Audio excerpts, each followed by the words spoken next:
Snow, the author of the Math with Confidence Homeschool Math Curriculum. And today I'm here to do a flip through for you of second grade Math with Confidence. All right, let's take a look at these books. So second grade Math with Confidence has two volumes, the instructor guide and the student workbook. We'll take a look at the instructor guide first, and then I'll give you a peek into the workbook. So here's the table of contents for second grade Math with Confidence. And you can see it is divided into units. There's a total of 14 units. And each unit is divided into usually 2 to 3 weeks. You don't have to do each week in 1 week. You can adjust it however best fits your schedule, but it's just a helpful way to think about it for breaking it down and making your progress through the year. And there's a total of 32 weeks divided into the 14 units. The main focus for second grade is addition and subtraction. In first grade, your child learned the addition facts and subtraction facts, so you'll review those at the beginning of the year. And then you'll help your child build on those. You'll start with mental addition and mental subtraction to really make sure that she has a strong sense of place value and understands what regrouping and trading means. And then you'll teach her to apply those to written addition, written subtraction. First, you'll do the numbers to 200 so that the numbers aren't too overwhelming. And then by the end of the year, you'll build on that so that your child can fluently add and subtract the numbers to 1,000. Now, mixed in with all of that arithmetic are other important second grade topics. I try to alternate kind of arithmetic type topics like subtraction facts with then things that are a little different like graphs, just to provide some variety. So you'll also cover bar graphs, pictographs, and line graphs. You'll teach your child to tell time to the minute. You'll teach your child some kind of a deeper understanding of length, both in the U.S. customary system and the metric system. And then you'll also teach your child about geometry and fractions with a focus on polygons and 3D solids, and then understanding some basic fractions. So that's what's covered here in second grade Math with Confidence. Next up in the book is the introduction, and I'm going to cover lots of this here in this flip through, but I definitely recommend going back and taking a look at it once you get the books.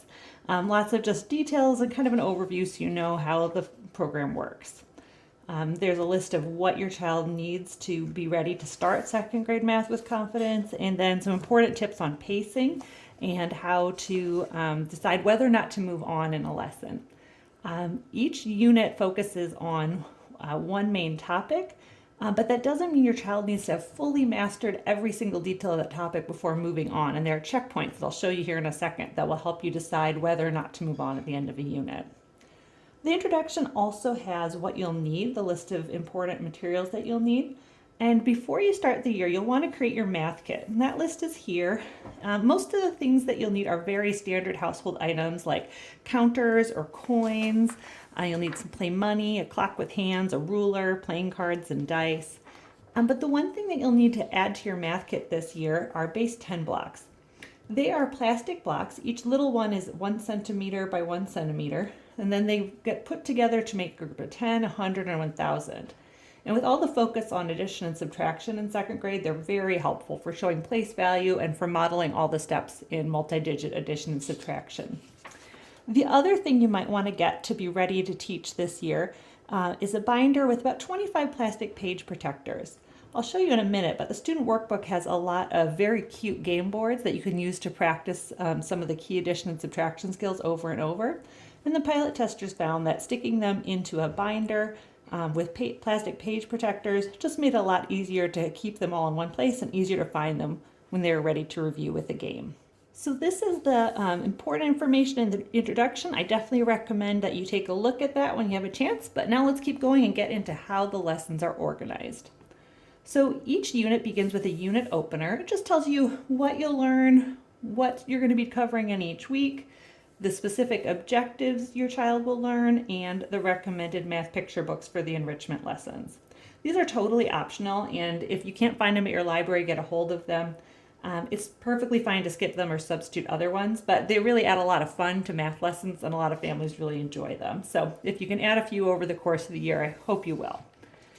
So this is the unit overview, and then each week has an overview as well. This just tells you what you'll be covering in the lessons for that week. Each week has 4 core lessons, and then one optional enrichment lesson that you can completely skip if you don't have time for it, or if you prefer to only teach 4 lessons a week. But they're a lot of fun, and they're a great chance to read that picture book and do something that helps your child see the way that math connects to the real world. In the week overviews, you'll also find Teaching Math with Confidence. This is for you, the teacher, just to help you understand more deeply what you're teaching. It often helps you understand sort of the mathematical principles behind the activities, or just gives some tips on teaching a particular topic. So look for that each week. They're short, bite-sized, just great ways to growing your confidence as a teacher. And then the week overviews also include any extra materials you'll need for the week. Mostly you'll just need things from your math kit, but occasionally you'll need a few household items, or for the enrichment lessons, you'll need the picture book that's recommended for the week, and then sometimes some other little household item. So this week involves doing addition subtraction with items from your child's favorite collection. So if your child has rocks or plastic ponies or action figures, they'll need about 20 of those for the enrichment activity for this week 1. So after the week overview, then you get into the lessons.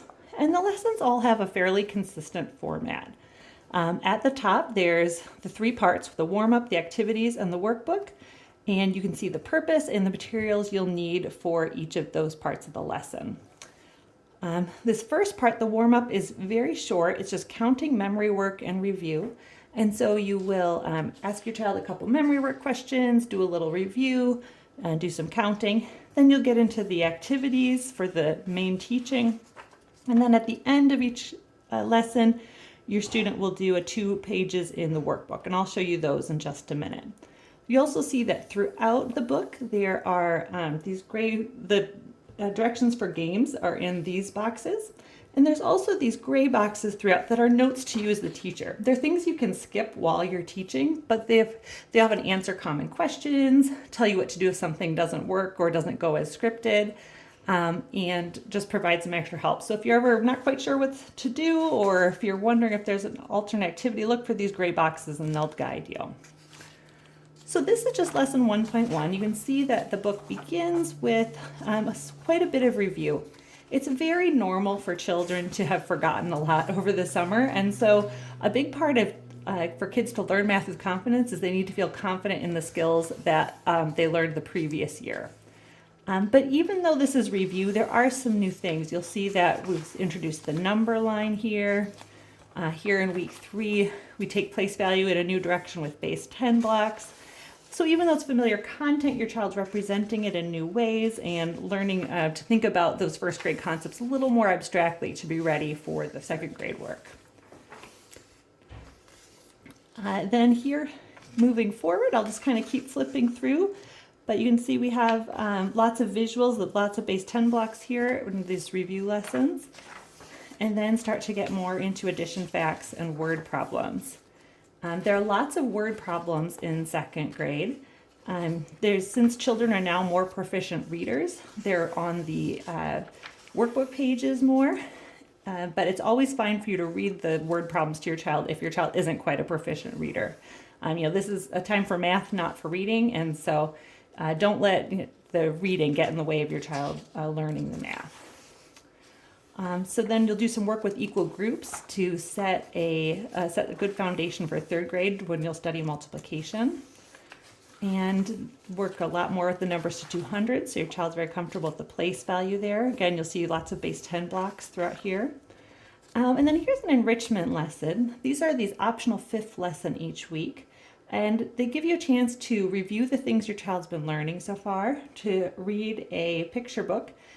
In this lesson, it's How Many Seeds in a Pumpkin, which is a wonderful picture book about children trying to guess how many seeds are in a pumpkin and trying out different ways of counting them. And then the suggested activity is for you to take some small food item, to grab a handful, have your child estimate it, and then actually count it. I put this here because this is week 7, where many of you will be in the fall with having some pumpkins around. So this gives you a flavor of the enrichment lessons. They're very easy to customize for whatever you have around. They can take as long or as short as you want, and they're all completely optional. So moving on, I'll just kind of keep flipping here. We've got some lessons on dollars and cents and money. And then into the subtraction facts and word problems. You'll see there's an answer key for all the workbook pages so that you can easily check answers if you're not sure. For most of them, you'll know them at second grade math, but as it gets further into the year, it's nice to have those answers handy. And so after spending some time on the addition and subtraction facts, then we'll start to tackle some other topics. Week 12 and 13 are about making bar graphs. Your child will get a chance to do a survey and make a bar graph of the results and learn about pictographs and line graphs. And then we'll start to get into some of the mental addition units, or mental addition and mental subtraction unit. This mental math really helps kids learn place value and internalize it in a whole new way. And so it's really useful for them to spend some time adding numbers mentally before they get to the written processes. You'll work with clocks and teach your child to identify the hour, and then minutes to the 5 minutes, and then finally to tell time to the minute using the number line as an analogy to help understand how the clock works. Here's one of these unit checkpoints, and this is at the end of every unit. And what the unit checkpoint does is it tells you what to expect at the end of the unit.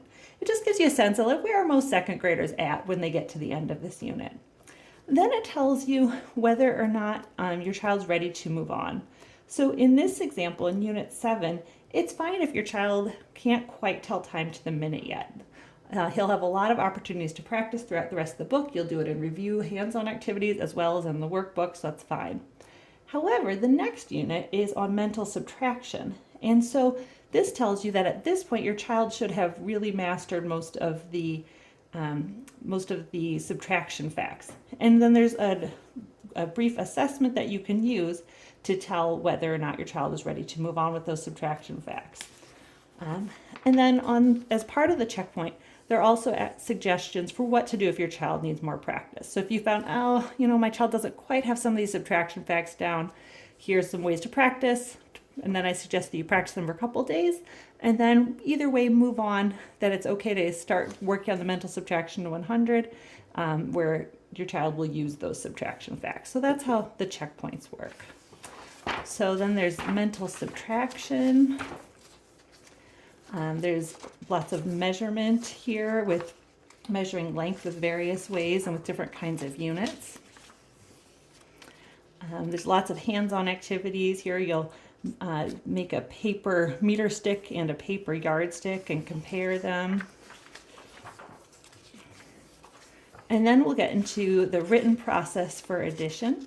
Again, you'll use those base 10 blocks to model all the steps and how the addition process works, so your child understands how to use the process and why it works the way it does. And then you'll also spend a few lessons really focusing on accuracy and fluency with that process for addition, so your child understands why it works, but also can do it efficiently and do it with ease. You'll spend some time on geometry and doing some polygon puzzles, looking for 3D solids around the house. You'll make fraction bars to help your child understand fractions and play some games with fractions. And then you'll get to written subtraction. Often written subtraction is a lot harder for students than written addition, so don't worry if it's a little tricky the first time through. But you'll go through this again very carefully with the base 10 blocks so your child understands why it works, and then focus on developing fluency with written subtraction. And then to end the year, you'll teach your child to extend her place value skills to the numbers to 1,000. Kids are very intimidated by these sometimes, and so it's important to spend a little time working them through, making sure your child feels comfortable with the numbers. And then you'll teach your child to add and subtract with the numbers to 1,000 using plain money as a manipulative as well as base 10 blocks. And then by the end of the year, your child will have worked through addition and subtraction all the way up to the numbers to 1,000. It's a wonderful milestone and a great way to end the second grade year. So at the end of the book, you'll see you have a week of review and celebration. And then you get to the helpful resources section at the back of the book. And these are just a lot of reference pages as well as Blackline Masters to make your job easier of teaching. Here is the complete memory work list of everything your child will memorize over the course of the year. This is the scope and sequence. So if you're wondering whether a topic is going to be covered or when it will be covered, you can look here. This is also really helpful if you need to submit a portfolio to your state or local government, or if you just need to provide a list of what your child's learning. It's all right here. Here's the full picture book list, so you can request books from the library ahead of time or order them. And then here's the materials list. This is that list you saw in the introduction of the basic materials that you'll use regularly. And then these are things that just get used once or twice. The things with stars are the things that are used in those optional enrichment lessons, so you don't even have to use them if you don't want to. And then the other things tend to be very, very simple, like 2 toothpicks, scissors, tape, a napkin. So just things you can grab right before a lesson when you need them. There's also a game list here if you're ever looking for a particular skill that you want to practice some more. That way you can look for the skill here, find the game, and find where the directions are. All of the game boards needed are in the workbook, but if you lose them, they're all available at welltrainedmind.com/MWC. So you can always look there for an extra one. And then all these blackline masters at the back, those are also available at that website. So if you want to print them out rather than copying them out of the back or tearing them out, that's a nice place where you can just print them out. And so these are the blackline masters that you'll use throughout the year to represent numbers and help your child understand at a really conceptual level what she's doing as she learns math. There's also a couple of things here where there's a couple of things that are just in case you need them. Like if you don't have plain money, you can copy this in the back of the book and use that instead. Or if you don't have base 10 blocks, you can copy these and cut them out and use those instead. It's better to be able to use real ones. They're a lot more pleasant to work with, but it's good to have the option, so I included those here. All right, so that is the instructor guide, and now let's take a look at the student workbook. All right, so here's the student workbook.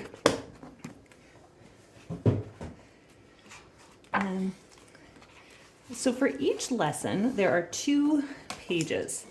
The front is typically something you'll use in the lesson or written practice about that lesson, and then the back is review. I'll skip forward a little more. The first lesson has a game board here. This is addition, climb, and slide that you use in the first lesson. And so occasionally there's game boards, but then usually it's a written practice. And so as I page through here, you'll see that these are a lot of the skills that we were just talking about, working with base 10 blocks, place value, addition and subtraction, word problems. So here's an example of a lesson where you focus on word problems in the lesson of translating addition and subtraction equations, or addition and subtraction word problems into equations. So after you work on that with your child with hands-on materials, then your child comes here, does this page on her own. You can always read those word problems aloud if that helps. And then on the back, there's review. So for this lesson, after your child does those word problems, he practices the +9 addition facts. He starts previewing polygons and looks for shapes that doesn't belong. And then he does some place value work here of 30 and 1. What does that make? That makes 31. So it involves usually a little variety of things on the back to provide some variety for your lessons. And also just to keep all of these skills going. You know, kids need a lot of practice. It can be so frustrating when we teach them something and then they don't remember it. But you know, as adults, we hardly ever just hear something once and then remember it perfectly. We need a lot of opportunities to practice and recall it, and the same is true for our kids. And so that's why the front always has written practice for what you covered in the lesson, or a game board or something used in the lesson, and then the back has review. So I'll keep flipping through here. It's a lot of the things you saw in the instructor guide. You can see here's a game, a really fun game. The kids love this game about money. We have the subtraction facts here with using 10 frames and relating addition and subtraction. Our treasure hunt game and 4 in a row. We have some pattern practice here of subtracting the same number from 11 or 12 or 13 or 14 to help see those patterns. And here in the graphing section, you'll sometimes use the front page of the workbook page to record something and make a graph, or to read a graph and answer questions about it. Then as you get into the mental math, there will be lots of practice with these 2-digit plus 1-digit or 2-digit plus 2-digit numbers, solving them mentally to really reinforce place value and addition and subtraction. A whole section on time here, telling time to the minute. And we've got the mental subtraction. You can see, so this is a unit on mental subtraction, but the review here is completing time sequences and making a bar graph. And so it's working on some other things on the back to keep those skills alive and make sure to reinforce them and make sure your child really masters them over the course of the year. We'll do a lot with understanding units this year, so understanding the difference between inches and feet or yards and miles, or with the metric measurements as well. And the review often includes some number fact work or working on those key skills that kids really need to master by the end of the year. Here we get into learning their written addition algorithm, polygons and fractions. And then as we get to the end of the year and work on the subtraction algorithm, and finally to understanding those bigger numbers up to 1,000, doing a little mental math with them, and then adding and subtracting them to round out the year. And then the very last week is a week of review. Each day you'll review a different part of what your child learned this year. And then at the last day, you'll reflect on the year and have a certificate here to present to your child for successfully completing second grade math with confidence. I hope you have a great year teaching your second grader math. Wish you all the best in it. Happy math.